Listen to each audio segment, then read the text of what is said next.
हाँ जी स्टूडेंट, आज आप जो करेंगे पी ब्लॉक का पार्ट थर्ड। ठीक है, P block part third start करने जा रहे हैं और उसका जो आज का पहला टॉपिक अपना वो है एलिमेंटल स्टेट। देखिए भाई, आप जो स्टडी कर रहे हैं वो कर रहे हैं ग्रुप नंबर 16। तो उसमें ये मेंबर हैं। ठीक है, तो ये देखा गया कि ये गैस है और ये बाकी किस फॉर्म में एग्जिस्ट करते हैं, ये सॉलिड फॉर्म में एग्जिस्ट करते हैं। ठीक है, ये गैस है और बाकी ये किस फॉर्म में एग्जिस्ट करते हैं, सॉलिड फॉर्म में एग्जिस्ट करते हैं। तो पहला क्वेश्चन ये बन जाता है अपना कि why oxygen exists as gas, कि एज ए गैस क्यों एग्जिस्ट करती है ये ऑक्सीजन। देखो भाई, हाँ भाई देखो कि कोई भी चीज़ गैस है, वो गैस क्यों है, क्योंकि उसमें जो इंटर मोलिकुलर फोर्सेस हैं वो वीक हैं भाई। इंटर मोलिकुलर फोर्सेस क्या हैं, वीक हैं। कोई भी चीज़ जो सॉलिड है उसमें जो इंटर मोलिकुलर फोर्सेस हैं वो क्या हैं, स्ट्रॉन्ग है। यानी कि कोई भी चीज़ गैस है या कोई भी चीज़ सॉलिड है, ये डिपेंड किस पे कर गया, इंटर मोलिकुलर फोर्सेस के ऊपर। यानी जिसमें इंटरमोलिकुलर फोर्सेस स्ट्रॉन्ग होगी, जिसमें इंटरमोलिकुलर फोर्सेस स्ट्रॉन्ग होगी वो चीज़ गैस से लिक्विड, लिक्विड से सॉलिड। ठीक है, अब अपन ये देखना है कि ये इंटरमोलिकुलर फोर्सेस डिपेंड किसके ऊपर करती हैं। चलो समझते हैं इस चीज़ को कि ये किस पे डिपेंड करेंगी। देखो भाई, मेरे पास है ना, मान लो एक इस साइज़ का मॉलिक्यूल है और एक इस साइज़ का मॉलिक्यूल है। ठीक है, दो साइज़ है मेरे पास। अच्छा, इस साइज़ का दूसरा मॉलिक्यूल ये है और इस साइज़ का दूसरा मॉलिक्यूल ये है। ठीक है, दो डायग्राम आपके सामने है। अब इन दो मॉलिक्यूल में जो फोर्सेज है वो ये है, इन दो मॉलिक्यूल में जो फोर्सेज है वो ये है। ठीक है, तो आप देख रहे हो कि फोर्सेज कहाँ ज़्यादा है, ए में या बी में। तो बी में फोर्सेज ज़्यादा है। जहाँ फोर्सेज ज़्यादा होगी, जहाँ फोर्सेज ज़्यादा होगी, इंटरमोलिकुलर फोर्सेज ज़्यादा होगी, वो चीज़ स्ट्रॉन्ग होगी, वो चीज़ यानी कि इसके कंपैरिजन में ज़्यादा स्ट्रॉन्ग होगी। ठीक है, यानी कि साइज छोटा है तो इंटरमोलिकुलर फोर्सेज कम है, साइज बड़ा है तो इंटरमोलिकुलर फोर्सेज भी ज़्यादा है। ये देखो बीच में फोर्सेज ज़्यादा है। तो अपन इस टॉपिक से ये सीख लिया, जिसका साइज ज़्यादा होगा, जिसका साइज ज़्यादा होगा उसमें इंटर मोलिकुलर जो फोर्सेज हैं वो भी क्या होंगी, ज़्यादा होंगी। ये चीज़ वैसे आपने आंसर में नहीं लिखनी, आंसर में बना के दूंगा आपको, पर ये समझना जरूरी है कि इंटरमोलिकुलर फोर्सेज डिपेंड किस पे करती हैं। अब देखो, अब आप क्वेश्चन को समझते हैं। देखो भाई, जैसे ऑक्सीजन है, आपको देखो ये बात तो हरदम याद रखनी पड़ेगी कि ऑक्सीजन स्मॉल साइज है, सबसे छोटा है अपने ग्रुप में, स्मॉल साइज है ना। अच्छा, स्मॉल साइज है ऑक्सीजन का। स्मॉल साइज के कारण इसके पास है ना दो चीज़ें आ जाती हैं स्मॉल साइज के कारण। एक तो ये पी पाई बॉन्ड बनाता है और दूसरा इसकी हाई इलेक्ट्रॉन एक्टिविटी है, हाई इलेक्ट्रॉन एक्टिविटी है। यानी एक क्वेश्चन ये भी पूछा जा सकता है कि ये पाई बॉन्ड क्यों बनाता है। दो कारण है, एक स्मॉल साइज और हाई इलेक्ट्रॉन एक्टिविटी के कारण ऑक्सीजन पाई बॉन्ड बनाता है। बाकी मेंबर के पास नहीं है ये एबिलिटी, क्योंकि सबसे छोटा ऑक्सीजन है और हाई इलेक्ट्रॉन एक्टिविटी है। अच्छा भाई, ऑक्सीजन ऐसे एग्जिस्ट करता है अपने ग्रुप में। अब मैं बात कर लेता हूँ सल्फ़र की। सल्फ़र कैसे एग्जिस्ट करता है, सल्फ़र कैसे एग्जिस्ट करेगा। देखो सल्फ़र कैसे एग्जिस्ट करता है। हाँ भाई, ऑक्सीजन के बाद कौन आता है, सल्फ़र आता है। तो सल्फ़र का साइज ऑक्सीजन से बड़ा है, ऑक्सीजन से बड़ा है तो इसमें पाई बॉन्ड नहीं बनेगा, do not form P pi bond. अच्छा, ये पी पाई बॉन्ड तो एग्जिस्ट करेगा नहीं, तो इसमें सिर्फ बनेगा कोवलेंट बॉन्ड। कोवलेंट यानी सिंगल बॉन्ड बनेगा इसमें। डबल बॉन्ड क्यों नहीं बना, मैं दोबारा से रिपीट कर रहा हूँ। डबल बॉन्ड यानी कि पाई बॉन्ड कब बनता है, पाई बॉन्ड तब बनेगा जब दो कंडीशन होंगी, छोटा साइज और हाई इलेक्ट्रॉन एक्टिविटी। अब साइज तो ऑक्सीजन के बाद आता है सल्फर, साइज बढ़ गया ना, साइज बढ़ने की वजह से इसमें नहीं बनेगा पाई बॉन्ड, इसमें ये बॉन्ड नहीं बनेगा। तो इसमें सारे बॉन्ड कैसे होंगे, सिंगल। और ये किस फॉर्म में एग्जिस्ट करेगा भाई, सल्फर इस फॉर्म में एग्जिस्ट करेगा, क्राउन का मतलब क्या होता है कि ये इस तरह की शेप, सल्फर इस फॉर्म में एग्जिस्ट करेगा। सल्फर इस फॉर्म में एग्जिस्ट करेगा बच्चों जब ये एक मोलिक्यूल होगा सल्फर का ये एक मोलिक्यूल होगा और ये एक ऑक्सीजन का मोलिक्यूल होगा। ठीक है, ये एक ऑक्सीजन का और ये एक सल्फर का है। सल्फर का साइज बड़ा होने से पाई बॉन्ड नहीं बनेगा, यानी कि डबल बॉन्ड की टेंडेंसी नहीं होगी इसकी, तो इस वजह से ये इस फॉर्म में एग्जिस्ट करता है, सिंगल बॉन्ड। इतना बड़ा मोलिक्यूल है इसका और ऑक्सीजन का इतना बड़ा मोलिक्यूल है। ठीक है भाई, ये ऑक्सीजन का मोलिक्यूल हो गया और ये किसका हो गया, सल्फर का। ये किसका हो गया, सल्फर का। ठीक है, ये सल्फर का हो गया, यानी कि पहला मोलिक्यूल। ये मान लेता हूँ मैं दूसरा मोलिक्यूल, ये मान लेता हूँ मैं सल्फर का दूसरा मोलिक्यूल। बच्चे फोर्सेज किस में ज़्यादा बनेंगी, सल्फर में या ऑक्सीजन में? सल्फर में ज़्यादा बनेंगी या ऑक्सीजन में? सल्फर में इंटरमोलिकुलर फोर्सेज ज़्यादा है क्योंकि इसका साइज ज़्यादा है। यानी क्या हुआ रूल, साइज ज़्यादा हुआ सल्फर का, साइज ज़्यादा हुआ तो क्या ज़्यादा हुई, इंटर मोलिकुलर फोर्सेज ज़्यादा हुई।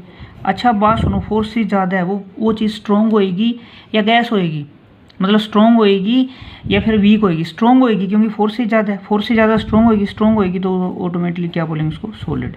वो चीज़ क्या होएगी, सॉलिड। इसलिए क्वेश्चन क्या था अपना, ऑक्सीजन गैस है और बाकी मेंबर क्या है, सॉलिड, क्योंकि बाकी में कोवलेंट ये ऐसे एग्जिस्ट करेगा। समझ में आया कंसेप्ट? हाँ भी देखो, इस क्वेश्चन का आंसर कैसे रिप्रेजेंट करोगे, ये सारा जो मेथड है मैंने आपको समझाने के लिए दिया था। अब देखो उसी क्वेश्चन का आंसर कैसे दोगे। Oxygen atom has a tendency to form P pi bond interaction due to small size. भाई पी पाई क्यों है, स्मॉल साइज और हाई इलेक्ट्रोनेगेटिविटी के कारण। वाइल जो सल्फर है वो पी पाई बॉन्ड नहीं बनाता, कैसा बॉन्ड बनाएगा, single covalent bond. Due to this factor sulphur exist as a solid. ठीक है भाई। हाँ भी जो नेक्स्ट है वो है melting point and boiling point का, ग्रुप नंबर 16 के। तो देखो सबसे पहले ये जान लेते हैं कि मेल्टिंग और बॉइलिंग पॉइंट किसका ज़्यादा होगा। मेल्टिंग पॉइंट एंड जो बॉइलिंग पॉइंट है ना भाई, वो उसका ज़्यादा होगा जिसमें इंटरमोलिक्यूलर फोर्सेस ज़्यादा होंगी। जहाँ क्या ज़्यादा होंगी, इंटरमोलिक्यूलर फोर्सेस ज़्यादा होंगी। तो ऑक्सीजन, इनमें इंटरमोलिकुलर फोर्सेज किस में ज़्यादा होंगी फिर, अब ये देख लेते हैं। भाई ये तो आपने सीखा ही है लास्ट लेक्चर में कि इंटरमोलिकुलर फोर्सेज किस में ज़्यादा होंगी, हैं किस में ज़्यादा होंगी, मेल्टिंग और बॉइलिंग पॉइंट उनका ज़्यादा होगा जिनकी इंटरमोलिकुलर फोर्सेज ज़्यादा होंगी। हाँ भाई अभी लास्ट लेक्चर में सीखा है कि इंटरमोलिकुलर फोर्सेज वहाँ ज़्यादा होंगी जहाँ साइज ज़्यादा होगा।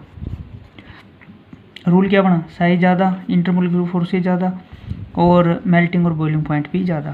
अच्छा इनका स्पेसिफिक नेम भी बता देता हूँ। इंटरमोलिकुलर फोर्सेज कौन सी, वंडरवाल फोर्सेज। इनको क्या बोलते हैं, वंडरवाल फोर्सेज बोलते हैं। क्या बोलते हैं इनको, वंडरवाल फोर्सेज बोलते हैं। जब साइज ज़्यादा होगी तो ये ज़्यादा होंगी और मेल्टिंग और बॉइलिंग पॉइंट भी ज़्यादा होगा। तो साइज किसका ज़्यादा है, याद करो इसका, तो सबसे ज़्यादा मेल्टिंग और बॉइलिंग पॉइंट इसका और सबसे कम किसका, ऑक्सीजन का। सबसे कम किसका, ऑक्सीजन का और सबसे ज़्यादा इसका। फिर से समझ लीजिए कि साइज ज़्यादा होगा तो फोर्सेस स्ट्रॉन्ग होंगी। अच्छा फोर्सेस स्ट्रॉन्ग है तो उस चीज़ को मेल्ट करना और बॉयल करना मुश्किल है, ज़्यादा बॉयल करना पड़ेगा, ज़्यादा मेल्ट करना पड़ेगा। तो इस तरह से मेल्टिंग और बॉइलिंग पॉइंट ऑर्डर आपके सामने है। हाँ भाई नेक्स्ट देखिए केमिकल प्रॉपर्टीज़। केमिकल प्रॉपर्टी में देखो बच्चे, सबसे पहला है जो वो है ऑक्सीडेशन स्टेट। तो ये ऑक्सीडेशन स्टेट है, ऑक्सीजन ये शो करता है और बाकी मेंबर ये शो करते हैं।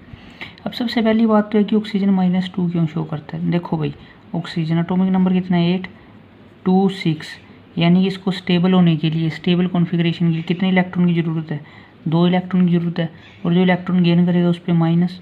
ठीक है भाई, ओके आगे बात समझ में। फिर अगली बात ये है कि ऑक्सीजन क्यों गेन करता है। भाई ये गेन कैसे कर सकता है, माइनस में कैसे है इसकी ऑक्सीडेशन स्टेट। ऑक्सीजन के पास दो चीज़ें हैं, ये पहले ही बता चुका हूँ, स्मॉल साइज है इसका और हाई इलेक्ट्रोनेगेटिविटी है, हाई इलेक्ट्रॉन।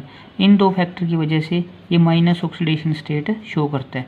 ऑक्सीडेशन स्टेट यानी कि जो चार्ज होता है ऊपर, ओ के ऊपर ये -2 लिख देते हो ना, ये इसकी ऑक्सीडेशन स्टेट है।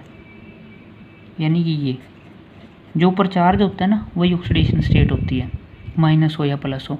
ये प्लस भी शो करता है, ये फ्लोरीन के साथ एक ही ऐसा केस है जिसमें oxygen plus oxidation state show करता है और वो है फ्लोरीन। क्या है वो, फ्लोरीन, यानी कि फ्लोरीन के साथ ही ये शो करेगा। ये रह गया था पार्ट है ना कि भाई ऑक्सीजन के पास दो चीज़ें हैं, स्मॉल साइज हाई इलेक्ट्रोनेगेटिविटी, इसी कारण ये ऑक्सीडेशन स्टेट शो करेगा। ठीक है। अच्छा अगली बात सुनो, मैं ये बता रहा था ऑक्सीडेशन स्टेट है ना, जो ये ऊपर चार्ज होता है इसी को ऑक्सीडेशन स्टेट बोलते हैं। अच्छा, और क्या डिफरेंस नज़र आ रहा है दोनों डायग्राम में? अरे ये तो +4 +6 भी शो कर रहे हैं ये वाले मेंबर, जबकि ऑक्सीजन ये शो कर ही नहीं रहा। क्या चक्कर है ये? तो एक क्वेश्चन बन के आता है आपके पास है कि बाकी मेंबर तो +4 और +6 शो करते हैं, ऑक्सीजन शो नहीं करता, कि ऑक्सीजन है वो +4 और +6 शो नहीं कर रहा, जबकि जो बाकी मेंबर हैं वो +4 और +6 क्या कर रहे हैं? शो कर रहे हैं। आपसे पूछेगा वाई, कि ऐसा क्यों हुआ भाई कि ऑक्सीजन +4 और +6 शो नहीं करता और बाकी मेंबर शो करते हैं? तो इस चीज़ को समझिएगा। देखो, इसके लिए आपको कॉन्फ़िगरेशन लिखनी पड़ेगी भाई। कॉन्फ़िगरेशन देखो, ऑक्सीजन की कॉन्फ़िगरेशन लिखो 1s2 2s2 2p4। सल्फर की एक की लिख लो 1s2 2s2 2p6 3s2 3p आगे 3p4। ठीक है भाई, अब इन चीज़ों को ध्यान से देख लो। हाँ जी, क्या आपको पता है 2D नहीं होता, 2D बनता ही नहीं, सिर्फ या तो 2s बनता है या 2p बनता है। क्या 3D बनता है भाई? क्या 3D बनता है? यस, बनता है 3D। ठीक है, तो एक बात दोस्त ये आपने माइंड में रखनी है, ये हर एक ग्रुप में आपको काम में आएगी ये वाली बात, कि जो ऑक्सीजन है इसके पास देखो 3D खाली पड़ा है, क्योंकि पी में ही पूरे आ गए, खाली पड़ा है डी इसका, जबकि इसके पास तो डी है ही नहीं ऑक्सीजन के पास, तो क्योंकि 2 वाले केस में या तो 2p बनता है या 2s बनता है या 2p बनता है, सिर्फ 2 ही बनते हैं, जबकि 3 वाले का s भी बनता है, p भी बनता है और d भी बनता है।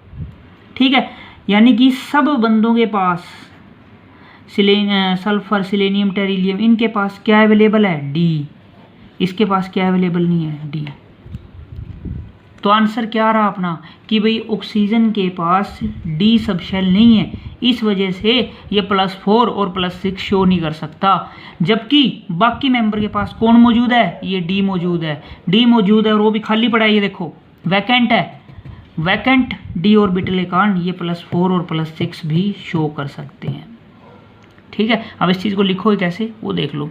हाँ बच्चों, फिर कैसे आंसर लिखोगे इसका कि बाकी मेंबर तो +4 और +6 शो करते हैं और ऑक्सीजन शो नहीं करता, तो इसका ये आंसर बनेगा ऑक्सीडेशन कि बाकी मेंबर हैं जो show +4 +6 oxidation state due to availability of D orbital. भाई डी है इनके पास।